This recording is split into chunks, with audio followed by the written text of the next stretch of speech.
morning students. Today is 5th June, that is Environmental Day. I wish you all happy Environmental Day. So let us continue with the cell organelles, because yesterday we learnt about the cell organelles. So that is endoplasmic reticulum, vacuole, and as well as we learnt about the plastids. Now today remaining cell organelles, let us start studying. So today first one is mitochondria. So mitochondria, already you know mitochondria is known as powerhouse of the cell. So why it is called as powerhouse of the cell? Because it will be producing the ATP molecules. What is ATP? That is adenosine triphosphate. So ATP is nothing but adenosine triphosphate, which will be produced during the cellular respiration.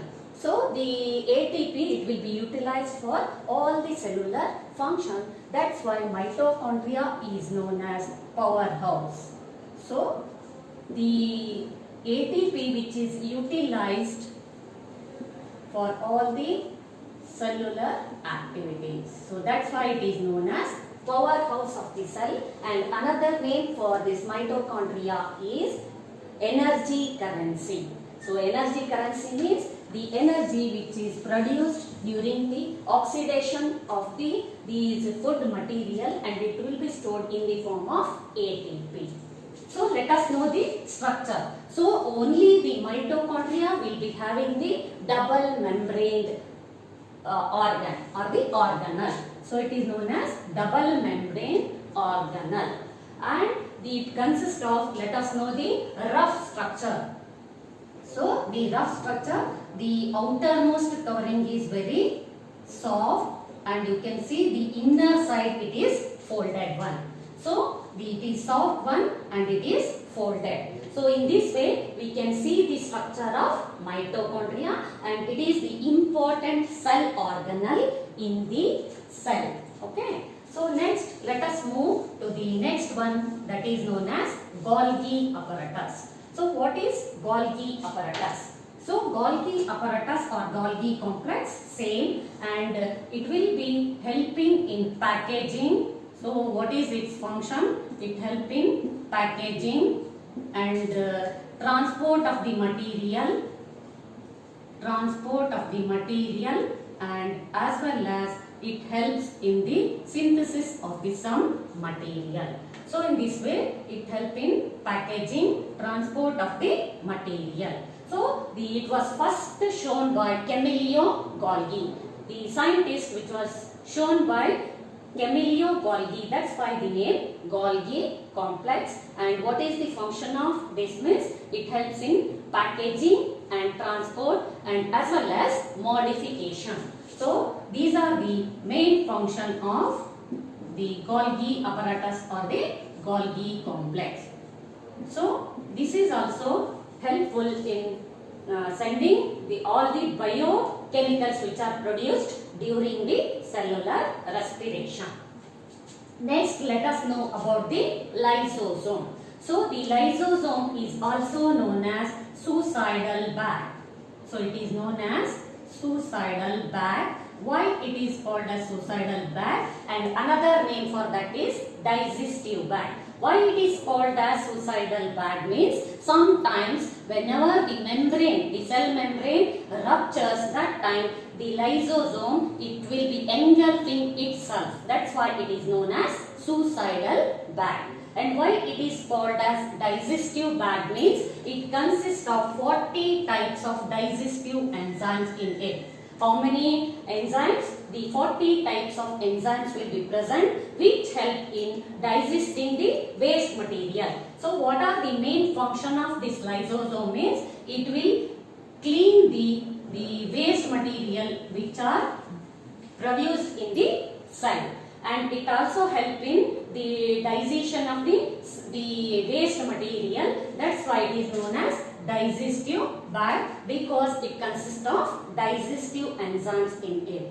And sometimes whenever due to the rupture of this cell membrane, it will be engulfed by the lysosome. That's why it is known as suicidal bag. So in this way the lysosome is also known as suicidal bag, or the digestive bag, suicidal bag, because it will be engulfing itself. That's why the name suicidal bag, and it is called as digestive bag because it consists of 40 types of digestive enzymes in it. And what is the main function of this lysosome means it will be cleaning whatever the waste materials are accumulated in the cell debris, it is removed by the lysosome. So let us know about the ribosome. So the ribosome, they are round structure, either they are found free or sometimes it can be seen attached to the wall of the endoplasmic reticulum. Either you can see the ribosomes in free state or sometimes it is attached to the endoplasmic reticulum. Due to the presence of ribosome, they are considered as rough endoplasmic reticulum. So what is the main function of ribosome? So the main function of ribosome is the protein synthesis. So the protein is synthesized by the ribosome, which is helpful in making the cell membrane. Okay, so in this way the ribosome, it is the round granule like structure. Either it can exist in free state or it can be attached to the wall of the endoplasmic reticulum. Then let us know about the centrosome and centriole. So centrosome, it can be seen only in the animal cells, and it consists of dark colored centriole bands which are arranged right angle to each other. And what is the main function of this centriole means? Mainly it helps in cell division. So it helps in cell division, and as well as it helps in formation of cilia, hair-like structure, and as well as flagella, cilia and flagella. So these are the locomotory organs in the organisms. So it helps in the cell division, and as well as it is helpful in producing or formation of the cilia or flagella. So this is about the cell organelles. So let us revise once. So the cell organelles are the submicroscopic structures which are present in the cytoplasm. Already we know about the endoplasmic reticulum, that is ER. It is divided into two types, that is RER and SER. RER is rough endoplasmic reticulum and SER is smooth endoplasmic reticulum. What is the main function of this endoplasmic reticulum is it helps in the protein and lipid synthesis. Then we have studied about the vacuole. We have studied about the vacuole, that is the only, it is present in the plant cell, and what is the main function of this vacuole means it helps in storage. Either it helps in storage of the nutrients and as well as the waste materials are stored in the vacuole, and vacuole is present, very large and big vacuole is present in the plant cell, but the temporary vacuoles and small vacuoles are present in the animal cell. So next is about, we have learnt about the plastid. What is meant by plastid? It is also present in the plant cell, and they are mainly divided into three types, that is leucoplastid, chloroplastid and chromoplastid. So leucoplastid, what is the function of leucoplastid? It helps in storage of these either the starch or the oil grains, and chromoplastid which will be giving color for the flowers and fruits, and chloroplastid, it is helpful in the photosynthesis. So this is about the cell organelles. The cell organelles are the submicroscopic structures. So already we are familiar with all these cell organelles, and few are having the double membrane and few will be having the single membrane. So the double membrane is, in case of the animal and plant cell, we can consider plastid and as well as mitochondria, they are considered as the double membrane cell organelles, and remaining they consist of single membrane. And the ribosomes, it does not have any outer membrane.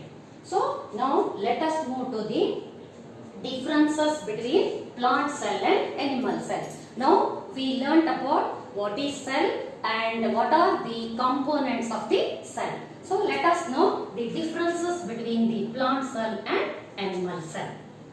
So the animal cell is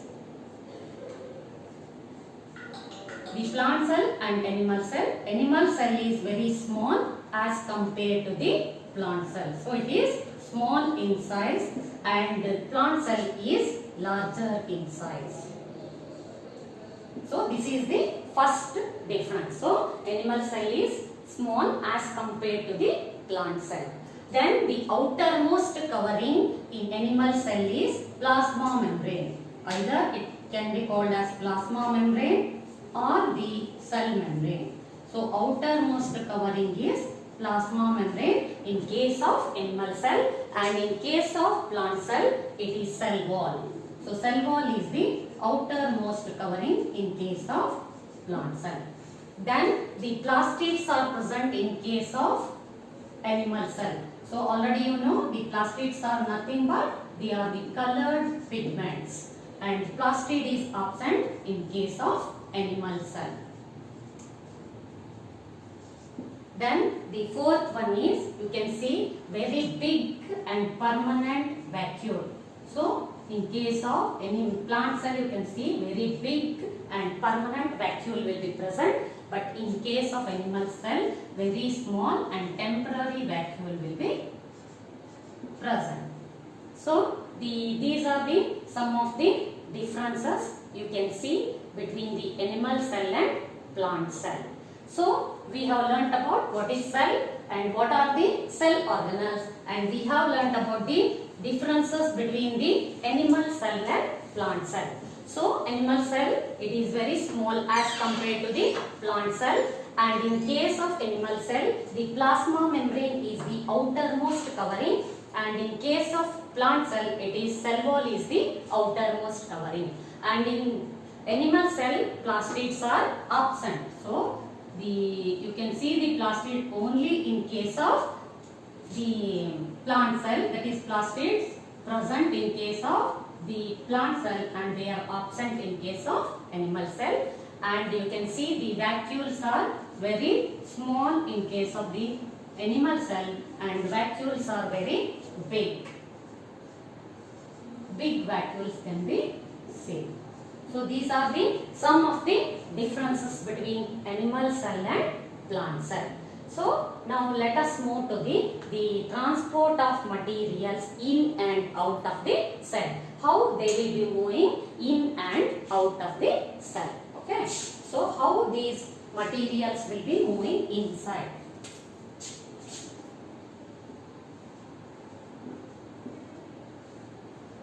Transport of materials. So the transport of materials, how it will move in and out. Mainly the plasma membrane. The plasma membrane helps to move all the materials in and out of the cell because it is semi-permeable. So due to the presence of this plasma membrane, either the gaseous material or the solvent material can enter in and out of the cell through the plasma membrane. So that's why it is known as semi-permeable membrane. Semi-permeable, already I told you about the permeability. So semi-permeable means which will allow only some solvent and solute molecules to enter in it, and permeability. Impermeable means which will not allow any material to pass through it, and selectively permeable. So selectively permeable. Selectively permeable means which will allow the selected materials to pass through it. Permeable means which will allow all the materials. So permeable means it will allow all the materials to pass through it. So these are depending upon the types of permeability, they are mainly divided into 4 types, that is the semi-permeable, impermeable, selectively permeable, only permeable. So the permeable, it will enter or it will allow all the materials to enter through it. Selectively permeable, it will allow some of the selected materials to enter through it. Impermeable means which will not allow any materials to enter through it. Semi-permeable means which will allow some of the materials enter into it. So this is about the permeability. So depending upon this permeability, there are two modes of the materials can enter into the cell. So let us know what are the different modes of entry of this material. So that is the active transport and passive transport. So active and passive. Active transport of material. So active transport of material, and second one is passive transport. So what is the meaning of active transport and the passive transport? First let us learn about that, then we can start. So active transport and passive transport. Let us know the differences. So here in active transport, it requires the energy, that is ATP. The energy is required for the passing of these either the solvent or solute materials inside the cell or which will come out of the cell. But in passive transport, energy is not required. Depending upon the energy requirement, they are divided into active transport and passive transport. So the active transport, where the energy in the form of ATP, it is utilized, but in case of passive transport, it does not require any type of energy to pass through it. So first let us learn about the passive transport. So what is meant by passive transport? It is mainly we can study in two ways, that is diffusion and osmosis. So diffusion and osmosis. So already you are familiar with the words diffusion and osmosis. So here we can see the diffusion. It is the movement of the molecules from higher concentration to lower concentration, and it is you can see this diffusion in case of the gaseous material and as well as the gaseous material, liquid material or the solid materials, mean any medium. So this diffusion will occur in any medium, but osmosis will be occurring in the solvent medium or the liquid medium. So let us know the definition of the osmosis. Osmosis, it is the transport of the solvent materials from higher concentration to lower concentration. So higher concentration to lower concentration. So only liquid medium, but diffusion also same. So it will also move from higher concentration to lower concentration, but it can be seen only in any medium. It can be seen in any medium, either gas or the solid or the liquid, but osmosis will occur only in the liquid medium. And here we require semi-permeable membrane. So in osmosis, it requires the semi-permeable membrane. Already you are familiar with the semi-permeable membrane is nothing but which can allow only the selected materials to pass through it. That is, the plasma membrane is acting as the semi-permeable membrane. So we learnt about what is active transport. Here the energy is required for the movement of these either the gaseous material or liquid or solid. But in case of passive transport, the ATP, that is energy requirement, is not there. So that's why it is called as passive transport. So first we are going to learn about the passive transport. It can be seen in diffusion and osmosis. So here in diffusion, you can see the movement of the molecules from higher concentration to lower concentration in any medium. The spontaneous movement of the molecules from higher concentration to lower concentration, it is known as diffusion. And you can see, for example, the diffusion, the exchange of gaseous material during respiration. So exchange of gaseous material during respiration, because there is a variation in the concentration of the gaseous material. Due to that only, in this way, through diffusion respiration can be seen. So next, osmosis. It is the spontaneous movement of the molecules. It can be seen only in the liquid medium through the semi-permeable membrane, is known as osmosis. Here also the molecules will move from higher concentration to lower concentration. Then where you can see the active transport means in case of amoeba, which will be taking its food by the phagocytosis. The method is known as phagocytosis. Later on we can learn about this active transport. First let us learn about this, the passive transport. So by taking one example, I will explain what is diffusion, what is osmosis, and how diffusion differs from the osmosis. Okay.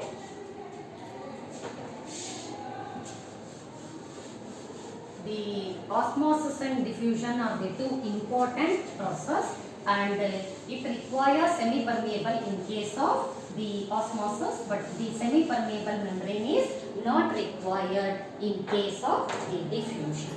Okay, so let us know some of the examples also. So diffusion is spontaneous movement in the any medium from higher concentration to the lower concentration. Higher concentration to the lower concentration. So diffusion can occur in any medium. So diffusion can occur in any medium, but osmosis require a liquid medium for the passage of the material. So we can take the example. For example, you can take the aroma of the flower which will spread in the environment. So this is the best example for the diffusion. Then next is about the osmosis. So osmosis, it requires semi-permeable membrane, and osmosis will be taking place only in the liquid medium. So that you have to remember. And it requires the semi-permeable membrane for the passage. But in case of diffusion, semi-permeable membrane is not required.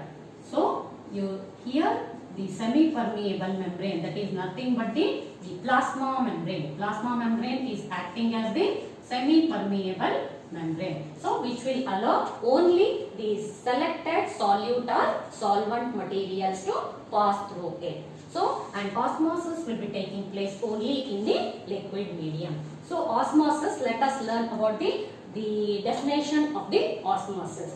The spontaneous movement of the materials. Here we have to mention solvent materials from higher concentration to lower concentration through a semi-permeable membrane is known as osmosis. So through a semi-permeable membrane is known as osmosis, and here the diffusion is spontaneous movement of the gaseous material which will move from higher concentration to the lower concentration, but here the semi-permeable membrane is not required. So in this way, diffusion and osmosis are categorized as passive transport.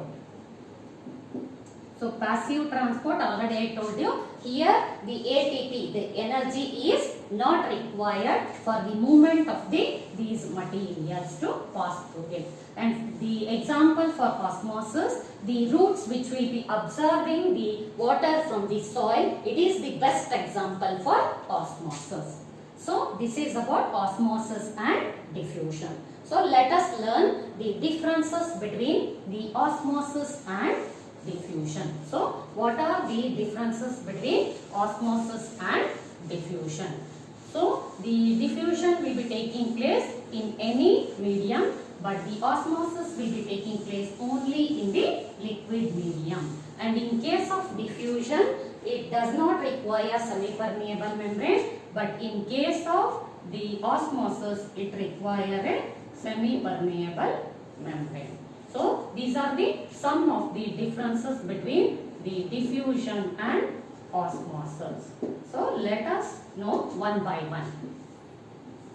So in the definition itself, so the osmosis will always occur in the liquid medium, but in diffusion it can take place in any medium. So it can take place in any medium, either solid, liquid or gaseous medium. Then the second one, osmosis, it requires semi-permeable membrane. So it requires semi-permeable membrane for the passage of the material, but in case of the diffusion, semi-permeable membrane, it is not required. So already you know what is semi-permeable membrane. It is not required. So in case of osmosis, it entirely depends on the solvent. The solvent, what is solvent and solute? Already you know. For example, water and sugar. So water is acting as the solvent and sugar is acting as the solute. So here the osmosis, it is entirely dependent on the solvent, but here in case of diffusion, it is not dependent on any medium, neither solid, neither solvent nor solute material. So entirely it is the independently the passage will be occurring. Okay. Then the fourth one, you can see the example we can take the liquid material, that is the absorption of water. So absorption of water by roots.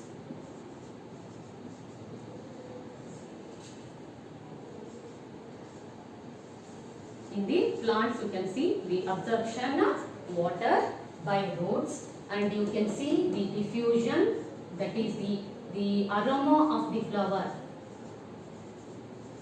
Aroma of flower which will be spreading all over in the environment or the room where we have kept the flower.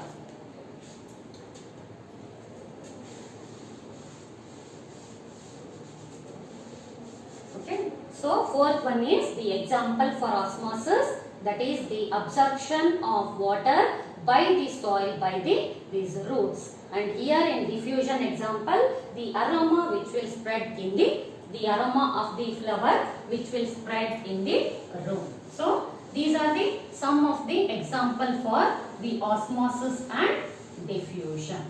So depending upon how these osmosis and diffusion will be taking place and what are the types of solution. So let us know about the types of solution on depending upon their concentration. So depending upon their concentration, they are divided into hypotonic solution,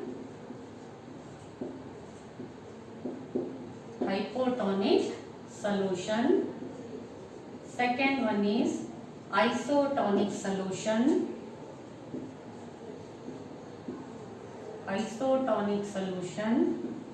and the third one is hypertonic solution.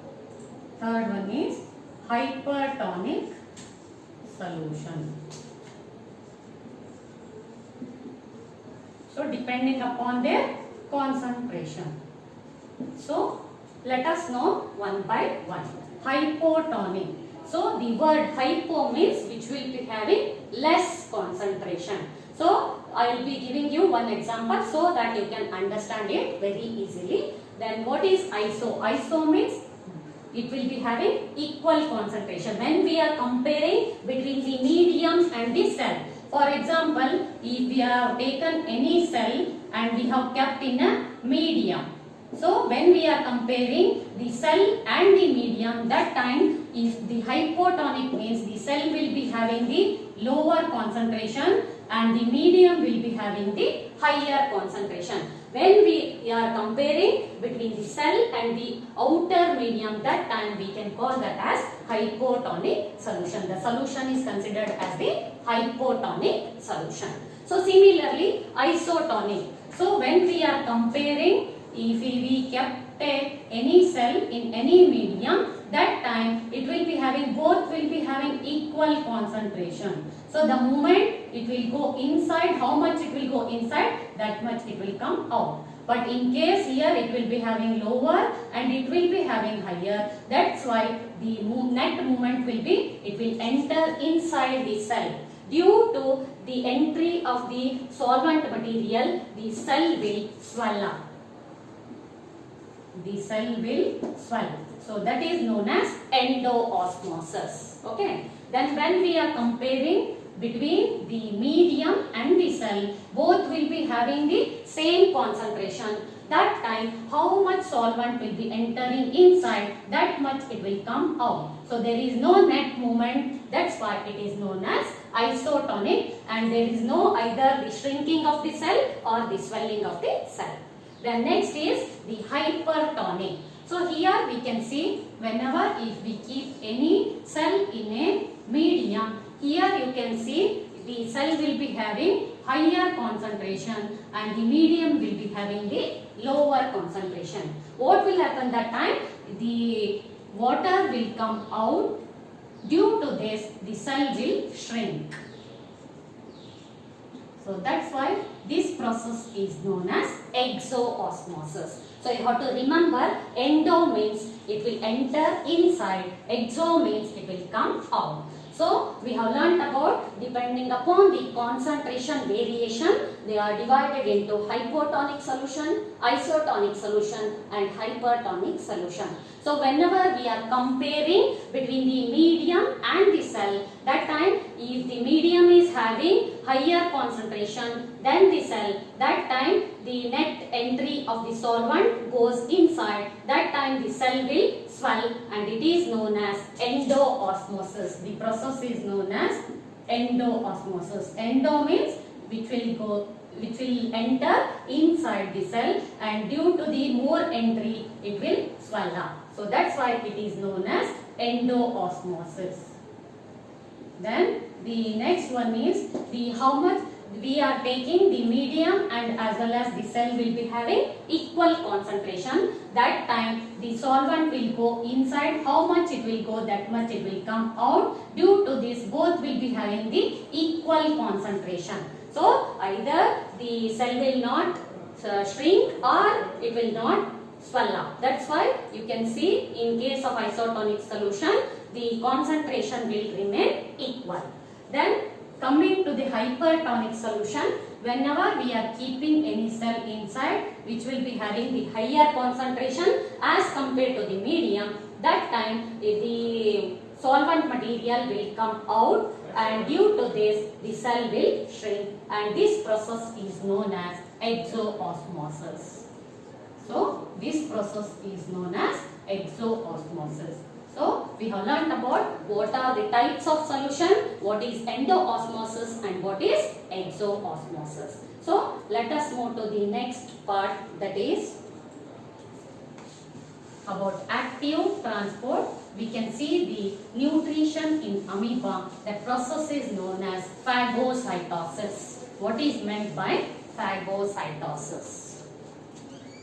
So in case of amoeba, you can draw amoeba in any shape because continuously it will be changing its shape. So whenever you can see so it is known as the pseudopodia. What are pseudopodia? They are known as false legs. Okay. So due to this, whenever if it observes any food material, the pseudopodia, it will engulf the food entirely, and in next stage you can see it will be in the amoeba, you can see the food vacuole will be formed and it will engulf the food, and you can see inside this food material, and it is known as it is known as the phagocytosis process. Okay, it is known as phagocytosis. It is the nucleus. So amoeba, whenever it sees any food material, with the help of pseudopodia, that is the false leg, it covers the food. Later on, it produces the entire food vacuole. It is nothing but the food vacuole will be formed, and in food vacuole you can see the food will be engulfed. Later on, the waste material will come out through diffusion. So this entire process is known as phagocytosis. So it will come under the active transport. Why it is called as active transport means it requires energy to pass through this material. That's why it is known as active transport. So let us move to the cell division. This is the last part of the lesson, that is cell division. So already you know the cell will be continuously, it will be dividing in an organism. Why the cell should divide? What is the importance of cell division? So cell division is nothing but it helps to remove the older cells. The older cells should be replaced by the new cells. That's why this cell division is important. So the cell division, you can take the two types, that is the mitosis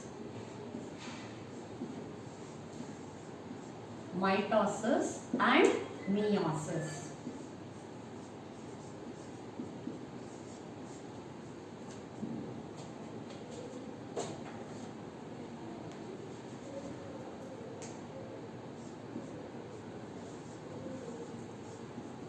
So mitosis and meiosis. So these are the two types of cell division. So what is the importance of cell division? We understood. Now where this mitosis and meiosis will be taking place. So the mitosis, it helps in the repair and as well as the formation of new membrane. So repair and the formation of new membrane there, and as well as growth. So for the growth of an organism, these cells are, this type of cell division is helpful, that is mitosis. Then what is meiosis? So meiosis, it is helpful in the formation of the gametes. So gametes, that is the sex cells which are required for the reproduction. That is the sperm and egg. Sperm and egg. So let us know what are the differences between the mitosis and meiosis. So in case of mitosis, only two daughter cells will be formed. So let us draw it. So mitosis, you can see here, it is the main parent cell. Then the DNA, it will replicate, that is DNA copying.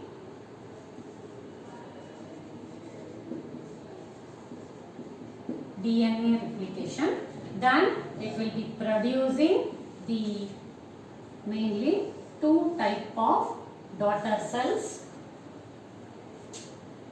So first it will be producing the replica.